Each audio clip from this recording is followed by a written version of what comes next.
या वारंवार ज्या घटना होत आहेत त्यावरून पुन्हा पुन्हा एकच प्रश्न निर्माण होते की काय या राज्यामध्ये गृह खातं नावाची काही यंत्रणा उपलब्ध आहे किंवा नाही. कारण आत्ता वसईचं प्रकरण होऊन 2-3 दिवसही झाले नाही तर ही नवी घटना पुढे आली आणि पोलिसांचा पुणे पोलिसांचा कारभार तर अत्यंत ढिसाळ कारभार आहे सगळ्यातला.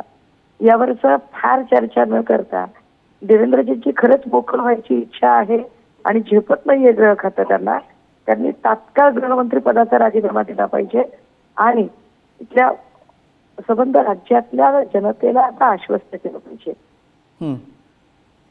धन्यवाद सुषमाताई या प्रतिक्रियेसाठी. तर पुण्यामधली घटना आहे. पुण्यामध्ये सिंहगड रोड परिसरामध्ये घडलेली घटना, त्याची दृश्य समोर आहेत. एका तरुणाला एकटं गाठून 30 ते 40 गुंडांकडनं तरुणाने कोयत्यानं वार करण्यात आलेले आहेत आणि या घटनेनंतर पुन्हा एकदा राज्यामधल्या कायदा सुव्यवस्थेवरती प्रश्नचिन्ह उभं राहील.